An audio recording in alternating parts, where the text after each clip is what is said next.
Ibintu bikomeje guhindagurika ku muvuduko wo hejuru cyane mu buryo butari bwarigeze bubaho mbere mu ntambara ishyamiranyije Uburusiya na Ukraine. Ibintu birimo gukomera kurushaho kurenga uko twabitekerezaga. Mu mezi make ashize ku isi habaye ibikorwa abantu batangiye gutekereza ko bishobora gutuma iyi ntambara igabanya umuvuduko yewe ikaba yanarangira. Kimwe muri ibyo bikorwa ni ukugaruka muri Maison Blanche kwa Donald Trump nka perezida wa Leta Zunze Ubumwe za Amerika, igihugu cy'igihangange kandi gifite ukuboko muri iyi ntambara. Icyari cyatumye abantu bagira icyizere nuko Donald Trump ubwe yari yabitanzemo isezerano by'umwihariko mu matora ya perezida wa Leta Zunze Ubumwe za Amerika, avuga ko umunsi abantu bazamubona yagarutse ku butegetsi bakwiye kumenya ko intambara y'Uburusiya na Ukraine izaba irangiye, kubera ko ntabwo bizamutwara amasaha 24 ngo abe yayihagaritse. Ikindi ni izindi ntambara zari zadutse mu bindi bice by'isi nk'intambara ya Iran na Israel. Hari ubusesenguzi bwavuga ko izi ntambara zindi zari zigiye gutuma ubukana bw'isanzweho y'Uburusiya na Ukraine bugabanuka cyane. Mu magambo make, imbaraga zirwaniye intambara zari kuba zitataniye mu zindi nshya zari zadutse hirya no hino ku isi. Aha biroroshye kubyumva. Intambara kuva isi yaremwa zirwanwa n'amatsinda y'ubufatanye, alliance. Intambara ntabwo zirwanwa n'ibice bibiri bihanganye byonyine. Kuba Uburusiya na Ukraine byarwana intambara ntabwo ari yabyo gusa. Ni niyo mpamvu Perezida Donald Trump wa Leta Zunze Ubumwe za Amerika nyuma yaje kwemera ko guhagarika intambara bigoye. Ikindi yerura nuko agiye kongera gufasha Ukraine byeruye. Anavuga ko ubu ngubu atishimiye uburyo Perezida Vladimir Putin arimo kwitwara habe na gato. Nta minsi yari ishize muri uku kwezi n'ubundi Donald Trump avuga ko ahubwo ahagaritse inkunga y'intwaro yahaga Ukraine. Ako kanya Minisiteri y'Ingabo muri Leta Zunze Ubumwe za Amerika yahise ibyemeza, ivuga ko ihagaritse kohereza intwaro zimwe na zimwe muri Ukraine. Gusa ubu biragaragara ko icyo cyemezo abanyamerika bamaze kukivamo. Ibintu byarushijeho gukomera. Vladimir Putin n'abantu be hagati aho bacyumva ibyo ngibyo bahise bongera kugaba ibitero bikomeye, ibitero bya drone 700 zose. Ibi nta gitangaza kibirimo, bitewe nuko nta na rimwe Uburusiya bwigeze bisezeranya ko bugiye guhagarika intambara. Ndetse Vladimir Putin n'abantu be baherutse kuvuga ko ikibazo bafitanye na Ukraine gishobora gusozwa n'ibiganiro bya politike, ariko ngo mu gihe bitarashoboka nta kizahagarika ibikorwa byabo bya gisirikare ku kibuga cy'imirwano. Donald Trump mu burakari bwinshi yavuze iki mu by'ukuri? Yavuze ko ari iki kigiye gukorwa. Ibitero by'Uburusiya bishya kuri Ukraine byo byagenze bite? Ibitangazamakuru nka Politico na NBC ako kanya byahise bivuga ko ari icyemezo cyafashwe nyuma y'isesengura ryakozwe ku bubiko bw'intwaro bwa Amerika ku itegeko rya Minisitiri w'Ingabo Pete Hegseth, bitewe n'impungenge zikomeje kwiyongera ku mikoreshereze y'izo ntwaro. Izo ntwaro byari byavuzwe ko zihagaritswe zarimo misile zo mu bwoko bwa Patriot, Stinger, AIM hamwe n'ibihumbi by'amasasu ya Hellfire, GMLRS n'izindi ntwaro nyinshi Amerika yari yasezeranyije guha Ukraine. Zimwe muri zo zari zaramaze no kugezwa mu Burayi ariko zirahagarikwa. Ni intwaro zari zaratanzwe mu gihe cya President Joe Biden muri gahunda ya Ukraine Security Assistance Initiative USAI. Ni gahunda igamije guhuza ibikorwa byo gufasha Ukraine mu birebana n'intwaro. Umuvugizi wa Maison Blanche Anna Kelly icyo gihe yavuze ko iki cyemezo ngo cyari ngombwa kugira ngo Amerika ibanze kwita ku nyungu zayo bwite, gusa yirinze kugira ibindi bitangazaho. Icyo gihe yaravuze ati icyemezo cyafashwe hagamijwe gushyira inyungu za Amerika ku isonga nyuma y'isesengura rya Minisiteri y'Ingabo ku bufasha n'ubutwererane mu bya gisirikari Amerika itanga ku bihugu bitandukanye ku isi. Ati imbaraga z'ingabo za Leta Zunze Ubumwe za Amerika zo ntabwo zishidikanywaho, mubaze Iran. Donald Trump yaraherutse kuvuga ko misile za Patriot zigoye cyane kuzibona kandi ko Amerika zikeneye kugira ngo yirinde ubwayo kimwe na Israel. Icyemezo cyo guhagarika cyangwa se gutinza inkunga cyashoboraga guteza impaka mu birebana n'amategeko nk'uko byabaye mu 2019 ubwo ubutegetsi bwa Donald Trump bwahagarikaga inkunga kuri Ukraine, ikintu urwego rw'igihugu rushinzwe kugenzura imikoreshereze y'ingengo y'imari GAO rwavuze ko cyari kinyuranyije n'amategeko. Amerika yerutse gusinya amasezerano ayiha uburenganzira ku mutungo kamere wa Ukraine, ikabivuga ko ari uburyo bwiza bwo kwishyura amafaranga menshi yatakaje kuri iki gihugu mu bihe bya Biden. Iyi nkuru ikivugwa yihagarikwa ry'inkunga byateye ubwoba bikomeye cyane ubutegetsi bwa Ukraine. Benshi babibonaga nk'urupfu kuri iki gihugu kubera ko byahise bitangazwa ko Uburusiya bwahise bukaza umurego mu kugaba ibitero. Uburusiya bucyumva icyo cyemezo cya Amerika bwaracyishimiye bitabaho. Ariko nanone ubu inkuru igezweho iravuga ibitandukanye, ibigaragaza ko intambara yahinduye isura.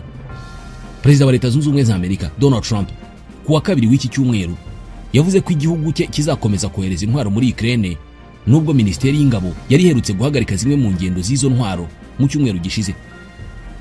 Ibi Donald Trump yabibwiye abanyamakuru ubwo yari kumwe na Minisitiri w'Intebe wa Israel Benjamin Netanyahu wari wasuye White House nyuma yo kubazwa kuri icyo cyemezo cyo guhagarika kohereza intwaro muri Ukraine. Ati tugiye kongera kohereza intwaro, tugomba kubikora. Ati bagomba kugira ubushobozi bwo kwirwanaho, barimo guterwa cyane muri ibi bihe. Ati hari abantu benshi barimo gupfa muri urwo rujijo. Hashize akanya gato Donald Trump avuze aya magambo, umuvugizi wa Minisiteri y'Ingabo ya Amerika Sean Parnell nawe yemeje ko Amerika izohereza izindi ntwaro z'ubwirinzi muri Ukraine.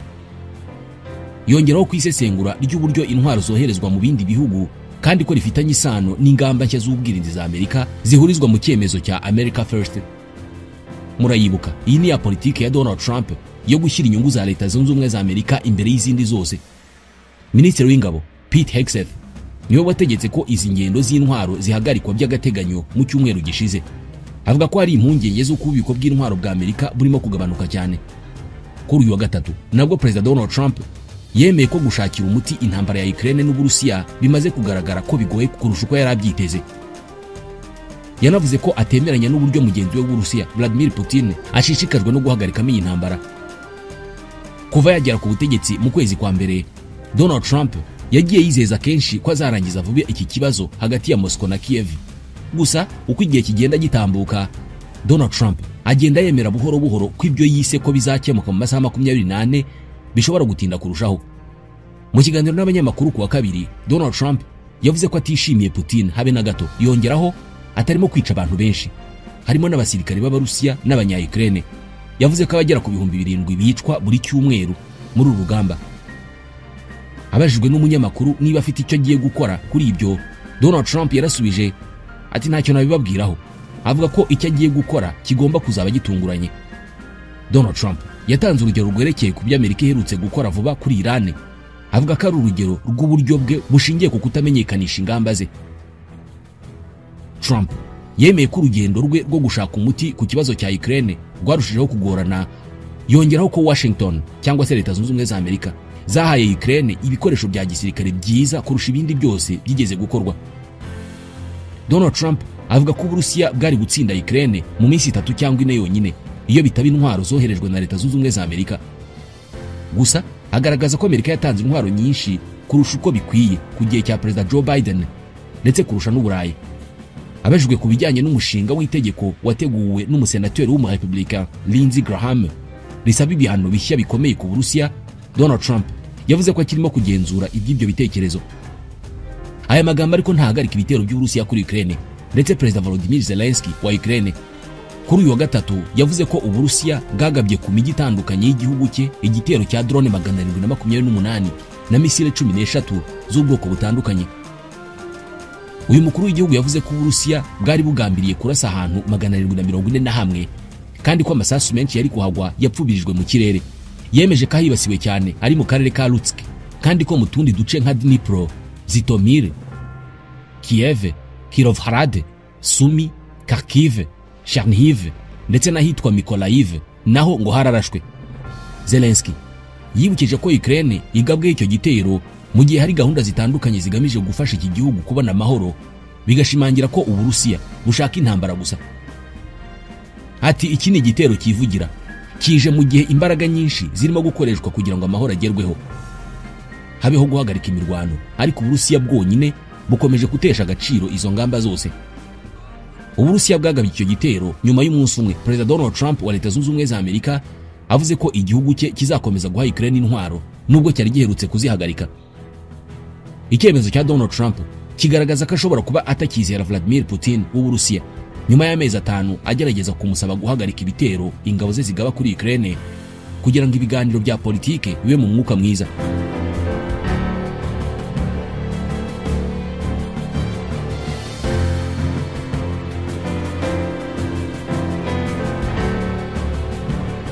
Volodymyr Zelensky ahamya ko gushyira igitutu kuri Putin hifashishijwe ingamba zirimo gufatira Uburusiya n'abafatanyabikorwa babwo ibihano ari byo bizamuhatira guhagarika intambara. Donald Trump biragaragara ko ikiganiro aherutse kugirana kuri telefone na Vladimir Putin nacyo kiri mu byamuciye intege cyane. Mu cyumweru gishize Trump yavuganye na mugenzi we w'Uburusiya Vladimir Putin. Mu byibuke byari imbere y'ibitero nabyo byabaye mu cyumweru gishize. Ni ikiganiro uko cyagenze byateye abatari bake impungenge.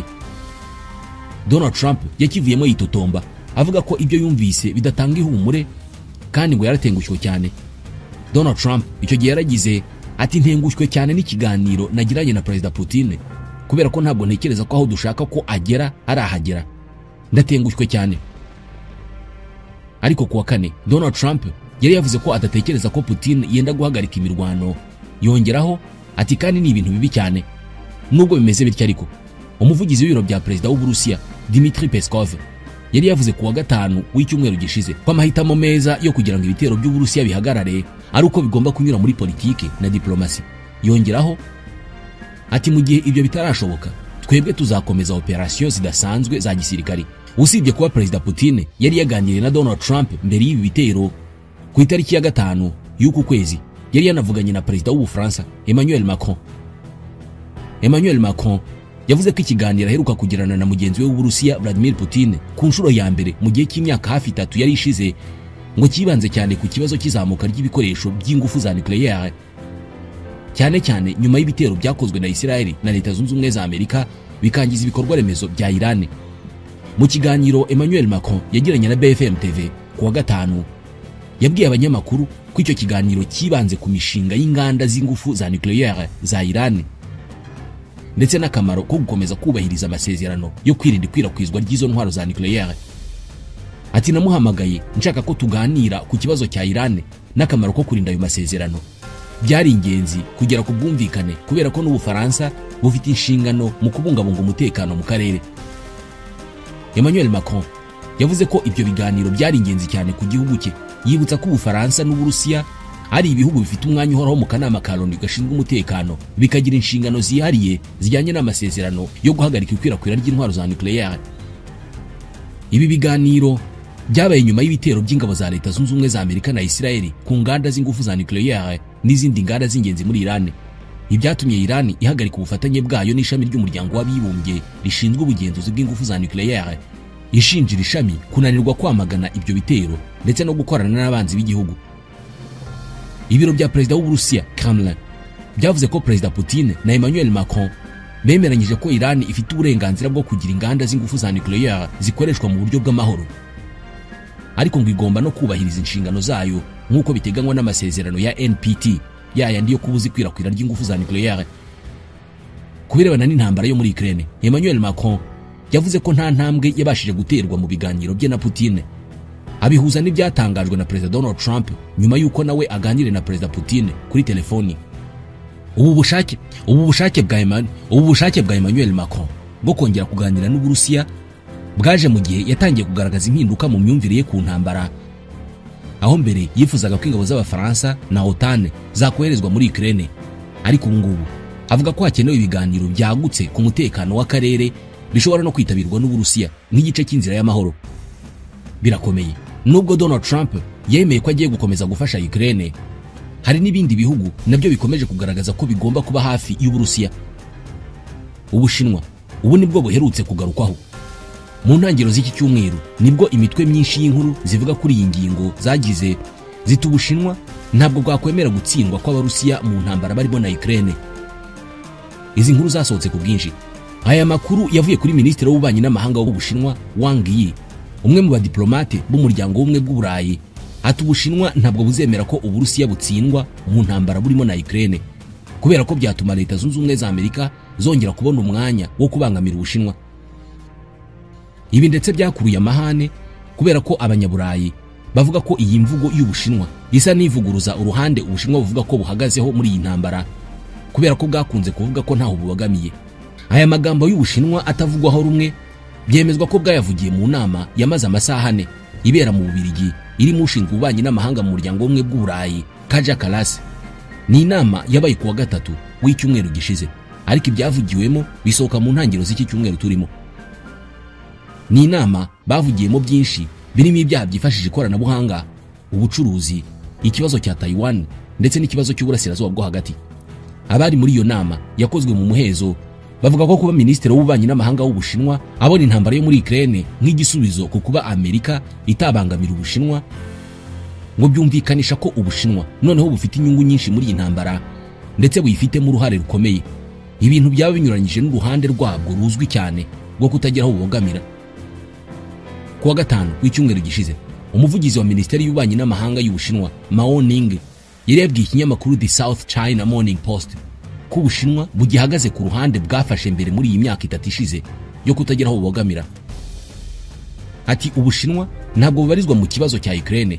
Uruhande rw'Ubushinwa kuri iki kibazo cya Ukraine ntabwo ruhinduka kandi rurasobanutse.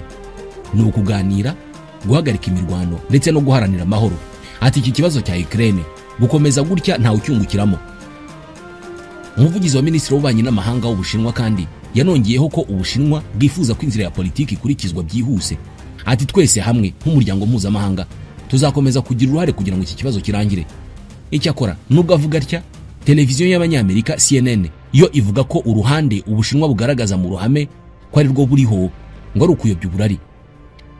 Ibi babihera ku kuba mu byumweru byabanjirije ibitero by'Uburusiya kuri Ukraine, Perezida w'Ubushinwa Xi Jinping yagaragaje ko nta rutangira ihari mu bijyanye n'ubufatanye n'Uburusiya. CNN iti guhera ubwo kandi ubufatanye bwabo mu bya politike ndetse n'ubukungu buradadiye.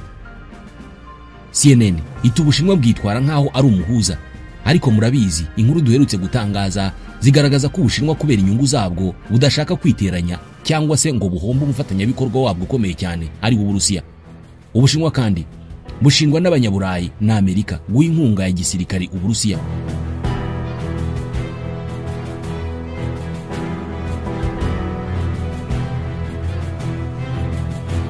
Kugeza ubu Ukraine yafatiye ibihano kompanyi nyinshi z'Abashinwa kubwo guha Uburusiya za drone cyangwa se irindi koranabuhanga bwifashisha mu gukora za misile.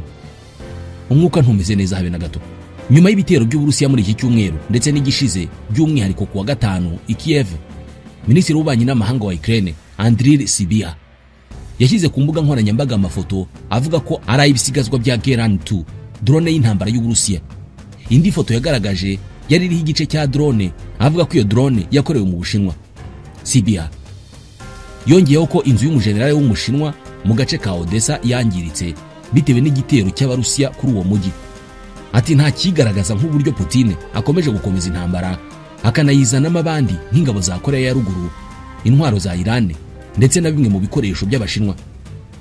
Ibyo kandi byongera ku kuba Ubushinwa muri uyu mwaka bwararenze bugashingwa kugira abasirikari b'Abashinwa muri Ukraine barwana ku ruhande rw'Uburusiya. Icyakora Ubushinwa bwakomeje kubihakana ndetse bugahamagarira abaturage babwo kutazigera bivanga mu bikorwa bya gisirikari ibyo ari byo byose kandi by'uruhande urwo ari rwo rwose.